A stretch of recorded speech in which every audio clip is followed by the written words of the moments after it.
Mirá, lo primero que hay que... Buenas noches primero, ¿no? ¿Cómo están? Gracias por la comunicación. Lo primero que hay que decir es que es un conflicto inédito. Uno no termina de entender cómo ha escalado hasta este punto, si lo piensa desde una perspectiva administrativa que tiene que ver con el cobro del peaje, cómo ha escalado a un conflicto diplomático de estas dimensiones. Digo, uno, más allá de conocer los pormenores técnicos, lo que no está claro cuáles son los pormenores políticos y geopolíticos que hay detrás de esta escalada diplomática. Aclarando algunas cuestiones, digo, para saber bien de qué estamos hablando, eh, como bien ustedes decían, la Administración General de Puertos pasó a cobrar el peaje que antes cobraba la empresa Hidrovía Sociedad Anónima, mantiene tercerizados los trabajos, pero el peaje lo cobra el Estado argentino y contrata empresas. Estamos hablando del peaje que se cobraba, el único peaje que se cobraba en la vía troncal hasta enero de este año. Lo que pasó, lo que cambió, fue que a partir del decreto 1023-22, a partir del 1 de enero de este año, se empezó a cobrar una tarifa extra, un peaje extra para el tramo que va desde el puerto de Santa Fe, desde el kilómetro 590 del Paraná, hasta Confluencia, el kilómetro 1240. ¿Qué es lo que dice la Argentina o cuál fue el planteo de la Argentina? Vamos a cobrar esta tarifa que es de $1,47, yo digo para ir poniéndole números concretos al conflicto, $1,47 la tonelada del transporte internacional y de cabotaje. ¿Lo vamos a cobrar para qué? Para dragar y mantener navegable este tramo. ¿Por qué hago la salvedad o hago la puntualización? Porque este tramo, hasta ahora, ¿cómo era hasta que Argentina en enero empieza a cobrar el peaje? De este tramo se hacía cargo el gobierno argentino. De este tramo del dragado, de los trabajos de dragado, que no están incluidos en el peaje general de la hidrovía que pagan todos los buques en su salida hacia el océano. Esto lo hacía el Estado argentino. Tenía un impacto, estamos hablando de entre 20 y 40 millones de dólares, que dicho así parece una enormidad, pero cuando uno empieza a pensar lo que se exporta de la Argentina por la hidrovía, estamos hablando de cosechas de entre 25.000 y 30.000 millones de dólares que salen por la hidrovía.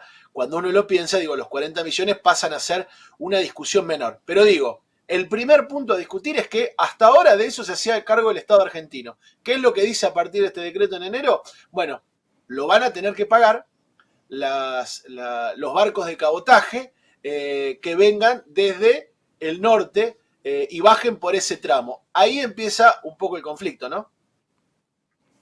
Sí, es interesante con lo que contás, teniendo en cuenta que, bueno, está por terminar la presidencia de Alberto Fernández y hubo bastantes maniobras con respecto a este tema. ¿Cómo caracterizarías vos el manejo, ¿sí?, de esta vía troncal durante la presidencia de Alberto Fernández? Mirá, me parece que como en muchos temas hubo muchas idas y vueltas.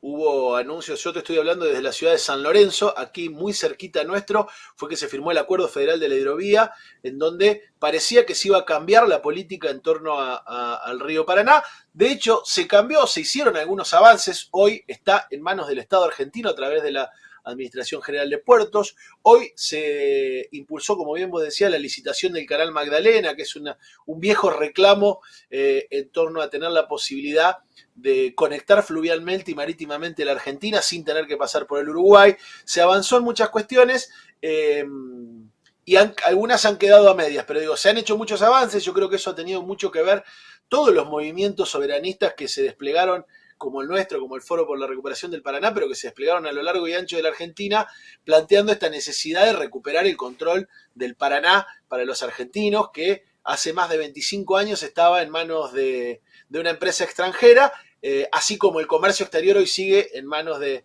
empresas extranjeras. Pero digo, después hay algunas cuestiones contractuales que quiero puntualizar, porque en el 2009, cuando se renegocia el contrato de la hidrovía, la Argentina, el Estado argentino, se comprometió a subsidiar los primeros 3 años estos trabajos en este sector norte del Paraná, del mantenimiento de la vía. Y esto llegó hasta 2022.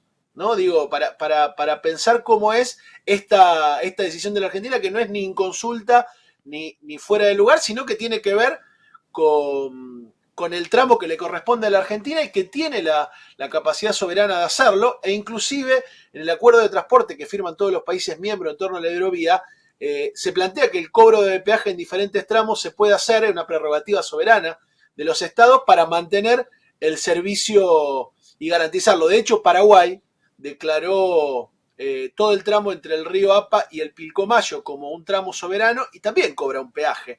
Entonces no se termina de entender la raíz real de este conflicto que se da además en este momento con un nuevo gobierno paraguayo asumiendo, da la sensación de tratando de mostrar algunas fortalezas en las negociaciones internacionales. Y después, el otro tema que me parece interesante, más allá de los estados, es pensar quiénes pagan este peaje. ¿Cuál es el reclamo que hay atrás de este peaje? ¿Quiénes son los que realmente tienen que pagar más? ¿Son los estados? ¿Es Paraguay el que tiene que pagar más? En realidad, tanto en Paraguay como Argentina, el comercio exterior y la agroexportación están totalmente extranjerizadas. Las que están pagando un plus o los que están pagando este nuevo peaje no es el Estado paraguayo, es Cargill Paraguay, es Bunge Paraguay, es Cofco Paraguay. Digo, me parece que hay que indagar un poquito también atrás de estos reclamos, porque aquí nosotros tenemos el órgano máximo de esas empresas multinacionales, el órgano de expresión máximo que es la Bolsa de Comercio de Rosario, que es la Cámara de Industrias Aceiteras y la Cámara de Exportadores de Cereales, que son los que le han puesto número y nombre al reclamo que pareciera ser de los estados, pero en realidad es de los privados. La Bolsa de Comercio de Rosario plantea que tendría que cobrarse a lo sumo un 0,66 centavos de dólar por tonelada, cuando Argentina está planteando que los trabajos le insumen $1.47. Entonces, planteo esto y pongo esos números porque hay que poder pensar quiénes están atrás de las definiciones, quiénes están atrás del lobby para que esto escale hasta el punto que ha escalado. La verdad que es realmente inédito porque incluso esta semana, después de algunas amenazas de Paraguay que incluyeron además cortar algunas cuestiones vinculadas a la energía que brindaban con Yacyretá, encarecerle la energía a la Argentina para intentar presionar. Digo, después de esto se dio una reunión con la secretaria de Energía, Flavia Rollón, de la Argentina, que viajó, y en estos días, extraoficialmente, lo que se plantea, habrá que ver cómo sale después oficialmente el comunicado, es que Paraguay inclusive terminó aceptando que Argentina pueda cobrar ese peaje, que no es un problema o que Argentina no es que no tiene las condiciones. Por eso digo, hay que ver qué hay detrás de este debate. Te quería llevar a la conversación y a la discusión. Hablábamos antes de lo que era el canal de Magdalena y un poco cómo en la hidrovía se da cuenta de esta extranjerización y de la privatización. Hace unas semanas hablábamos con el diputado provincial Carlos del Frade y nos decía que en la licitación, en la fallida licitación del canal, había tenido una gran interferencia china. Entonces la pregunta pasaría a ser por un poco, ¿cuál te parece que son los intereses que hay detrás de este freno a esa licitación por el canal de Magdalena? Mirá, yo creo que históricamente, no solo China ahora, que es como el nuevo actor de los últimos 10, 15 años, sino principalmente Estados Unidos, incluso Inglaterra, han tenido en Uruguay un enclave desde el cual han dominado los negocios de todo el litoral. Recordemos que la hidrovía, ahora como aparece más claro que nunca, no es solamente un lugar por donde sale la producción de Argentina, sino que sale de toda América Latina. Y hasta el día de hoy, el canal Punta Indio, que es el que pasa por Montevideo, hace que cualquier barco que tenga que pasar, que tenga que salir a Argentina, tenga que pasar obligatoriamente por Montevideo, donde existe este enclave vinculado a estas empresas. El canal Magdalena implicaría romper un poco esa idea y darle a la Argentina la posibilidad de tener todo el recorrido por territorio marítimo y fluvial argentino.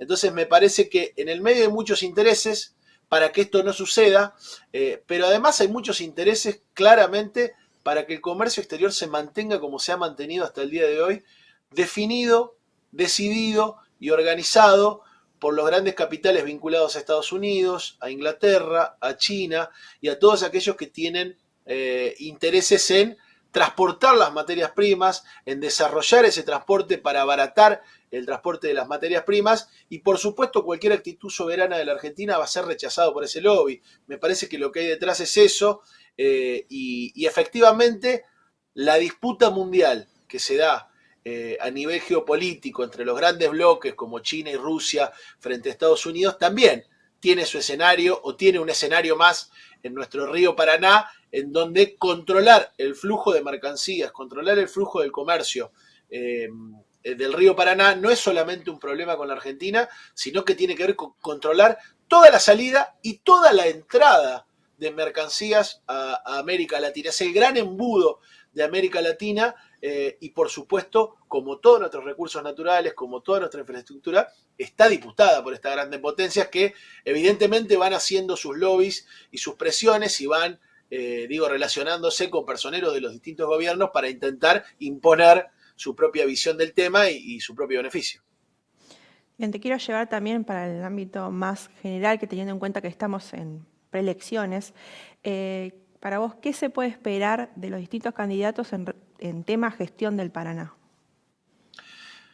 Mirá, nosotros acá en Santa Fe tuvimos elecciones el domingo, resultó electo Maximiliano Puyaro, de Unidos para Cambiar Santa Fe, de Cambiemos, digamos, un hombre del radicalismo que siempre tuvo mucha relación con la hidrovía. El radicalismo siempre tuvo mucha relación con la hidrovía, además a partir de la empresa EMEPA, la socia de Jean Denul, la socia de la Internacional, y siempre han tenido una visión muy vinculada, pero aparte lo han dicho claramente en su discurso Maximiliano Puyaro la semana previa a las elecciones, en su plan portuario, planteó la necesidad urgente entre sus primeras medidas, volver rápidamente a insistirle al gobierno nacional que vuelva a manos de privados la administración del Paraná, que salga del medio el Estado argentino y que vuelva al viejo modelo que durante 25 años mantuvo al Estado fuera totalmente del poder de control y administración de nuestra vía troncal.